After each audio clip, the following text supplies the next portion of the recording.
السلام علیکم ورحمۃ اللہ وبرکاتہ۔ الحمدللہ رب العالمین والصلاة والسلام علی سید المرسلین، اما بعد فاعوذ باللہ من الشیطان الرجیم، بسم اللہ الرحمن الرحیم۔ برادران عزیز و معزز خواتین، آج کی اس نشست میں سورۃ النحل کی آیت نمبر 35 سے آیت نمبر 40 تک تمام آیات کا ترجمہ و تفسیر پیش کرنے کی سعادت حاصل کی جائے گی۔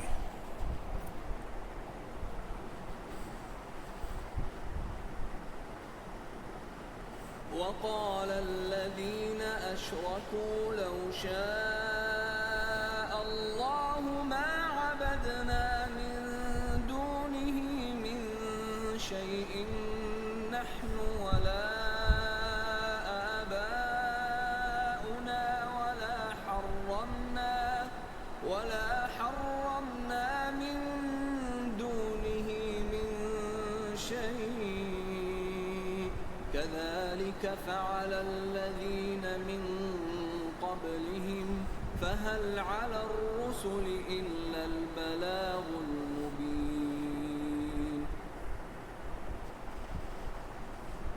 وَلَقَدْ بَعَثْنَا فِي كُلِّ أُمَّةٍ رَّسُولًا أَنِ اعْبُدُوا اللَّهَ وَاجْتَنِبُوا الطَّاغُوتَ فَمِنْهُم مَّنْ هَدَى اللَّهُ وَمِنْهُم مَّنْ حَقَّتْ عَلَيْهِ الضَّلَالَةُ فَسِيرُوا فِي الْأَرْضِ فَانظُرُوا كَيْفَ كَانَ عَاقِبَةُ الْمُكَذِّبِينَ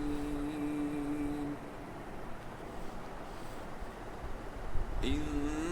تَحْرِصْ عَلَى هُدَاهُمْ فَإِنَّ اللَّهَ لَا يَهْدِي مَن يُضِلُّ وَمَا لَهُم مِّن نَّاصِرِينَ وَأَقْسَمُوا بِاللَّهِ جَهْدَ أَيْمَانِهِمْ لَا يَبْعَثُ اللَّهُ مَن يَمُوتُ بَلَىٰ وَعْدًا عَلَيْهِ حَقًّا وَلَٰكِنَّ أَكْثَرَ النَّاسِ لَا يَعْلَمُونَ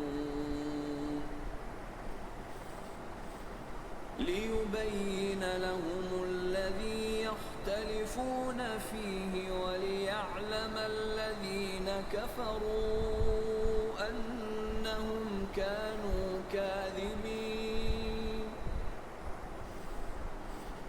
إِنَّمَا قَوْلُنَا لِشَيْءٍ إِذَا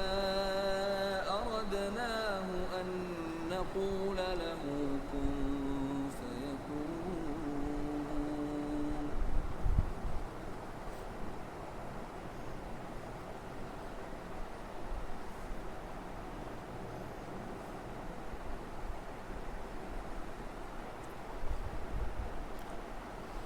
اور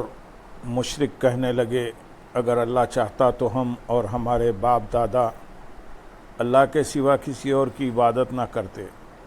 اور نہ اس کے حکم کے بغیر ہم کسی چیز کو حرام قرار دیتے۔ ان سے پہلے لوگوں نے بھی ایسا ہی کیا تھا، تو رسولوں پر تو صاف صاف تبلیغ کر دینا ہی لازم ہے۔ اور مشرک کہنے لگے، مکے کے مشرکین مذاق کے طور پر سید المرسلین صلی اللہ علیہ وسلم سے یہ کہتے تھے کہ اگر اللہ تعالیٰ چاہتا تو ہم اور ہمارے باپ دادا اس کے سوا کسی اور کی عبادت نہ کرتے، اور نہ اس کے حکم کے بغیر ہم بحیرہ و صائبہ جانور وغیرہ کسی چیز کو حرام قرار دیتے۔ اس سے ان کی مراد یہ تھی کہ ان کا شرک کرنا اور ان چیزوں کو حرام قرار دے لینا اللہ تعالیٰ کی مشیت اور مرضی سے ہے۔ اس پر اللہ تعالیٰ نے فرمایا کہ ان سے پہلے لوگوں نے بھی ایسا ہی کیا تھا کہ اپنے رسولوں علیہ السلام کی تکذیب کی، حلال کو حرام کیا اور ایسی ہی مذاق اڑانے والی باتیں کہیں۔ رسولوں علیہ السلام پر تو صاف صاف تبلیغ کر دینا، یعنی حق کو ظاہر کر دینا اور شرک کے باطل اور خبیث ہونے پر مطلع کر دینا ہی لازم ہے، ہدایت دینا ان پر لازم نہیں۔ اس آیت اور اس سے اگلی آیت میں کفار کی اس جہالت کو بھی بے نقاب کیا گیا ہے کہ مشیت الہی کو تو کفار اپنی حرکتوں کی دلیل بنا رہے ہیں،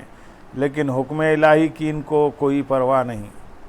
ہمارے زمانے میں بعض مسلمان بھی اپنے برے افعال کی یہی دلیل دیتے ہیں کہ اگر اللہ تعالیٰ نہ چاہتا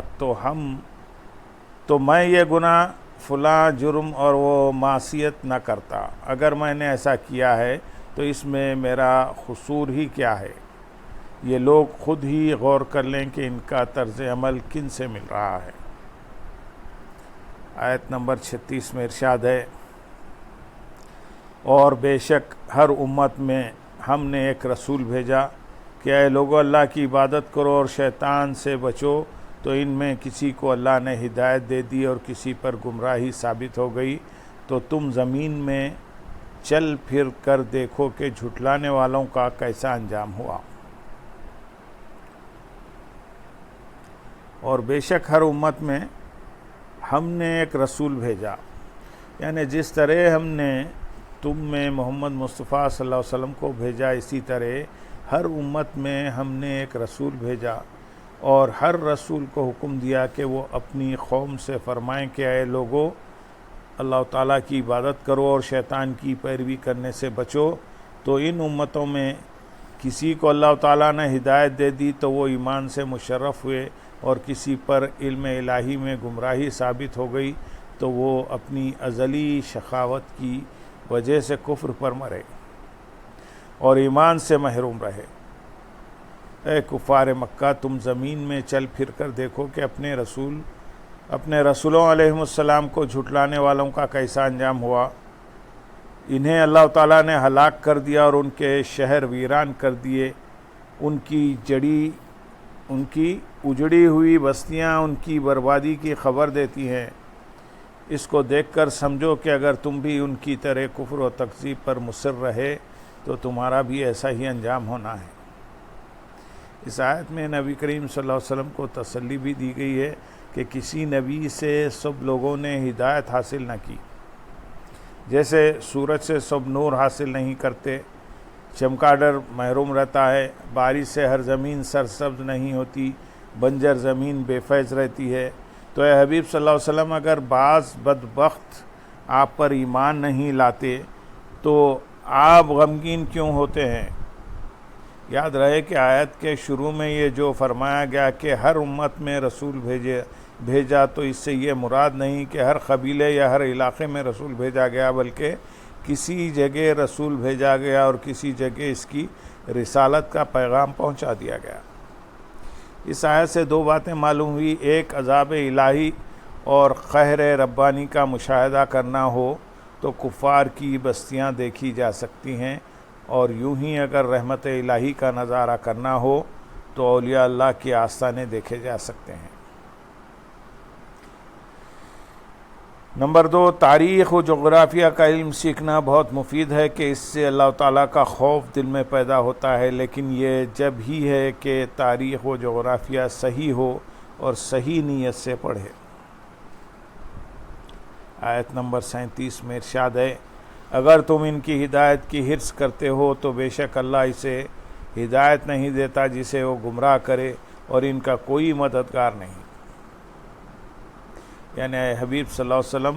یہ لوگ ان میں سے ہیں جن کی گمراہی ثابت ہو چکی اور ان کی شقاوت ازلی ہے۔ اس کے باوجود اگر آپ ان مشرکین کی ہدایت کی حرص کریں تو بے شک جسے اللہ تعالیٰ گمراہ کر دے اسے کوئی ہدایت دینے والا نہیں۔ لہذا اس بارے میں آپ کوشش نہ فرمائیں اور جس چیز کے ساتھ آپ کو بھیجا گیا ہے وہ ان تک پہنچا دیں تاکہ حجت تمام ہو جائے، اور جب اللہ تعالیٰ ان کے عذاب کا ارادہ فرمائے تو کوئی بھی ایسا نہیں جو اللہ تعالیٰ اور ان کے عذاب کے درمیان حائل ہو کر ان کی مدد کرے۔ آیت نمبر 38، 39 اور 40 میں ارشاد ہے، اور انہوں نے بڑی کوشش کر کے اللہ کی قسم کھائی کہ اللہ کسی مرنے والے کو نہ اٹھائے گا. کیوں نہیں؟ یہ سچا وعدہ اس کے ذمے پر ہے، لیکن اکثر لوگ نہیں جانتے، تاکہ انہیں واضح کر کے وہ بات بتا دے جس میں جھگڑتے تھے، اور تاکہ کافر جان لے کہ وہ جھوٹے تھے. جب ہم کوئی چیز چاہیں تو اسے ہمارا صرف یہی فرمانا ہوتا ہے کہ ہم اسے کہیں ہو جا تو وہ فوراً ہو جاتی ہے. اس آیت کا شان نزول یہ ہے کہ ایک مشرک ایک مسلمان کا مخروص تھا. مسلمان نے مشرک سے اپنے قرض کا تقاضا کیا. دوران گفتگو اس نے اس طرح اللہ عز و جل کی قسم کھائی کہ اس کی قسم جس سے میں مرنے کے بعد ملنے کی تمنا رکھتا ہوں. اس پر مشرک نے کہا کیا تیرا یہ خیال ہے کہ تو مرنے کے بعد اٹھے گا؟ اور مشرک نے قسم کھا کر کہا کہ اللہ عز و جل مردے نہ اٹھائے گا. اس پر یہ آیت کریمہ نازل ہوئی اور فرمایا گیا کہ اللہ تعالیٰ کیوں مردوں کو نہیں اٹھائے گا؟ یقیناً اٹھائے گا، یہ اس کا سچا وعدہ ہے. لیکن اکثر لوگ اس اٹھائے جانے کی حکمت اور اس کی قدرت نہیں جانتے، تاکہ انہیں واضح کر کے بتا دے. یعنی اللہ تعالیٰ انہیں اس لیے اٹھائے گا تاکہ انہیں واضح کر کے وہ بات بتا دے جس میں وہ مسلمانوں سے جھگڑتے تھے کہ مرنے کے بعد اٹھایا جانا حق ہے، اور اس لیے اٹھائے گا تاکہ کافر جان لیں کہ وہ جھوٹے تھے اور مردوں کو زندہ کیے جانے کا انکار غلط تھا. یعنی جب ہم کسی چیز کو وجود میں لانے کا ارادہ کر دیں تو اس سے ہم صرف اتنا کہہ دیتے ہیں کہ ہو جا تو وہ اسی وقت وجود میں آ جاتی ہے. مراد یہ ہے کہ ہر مقدور چیز کو وجود میں لانا اللہ تعالیٰ کے لیے اتنا زیادہ آسان ہے، تو مرنے کے بعد اٹھانا اس کے لیے کیا مشکل ہے. اللہم صلی علی سیدنا محمد وعلی آل سیدنا محمد وبارک وسلم، وآخر دعوانا ان الحمدللہ رب العالمین. سبحان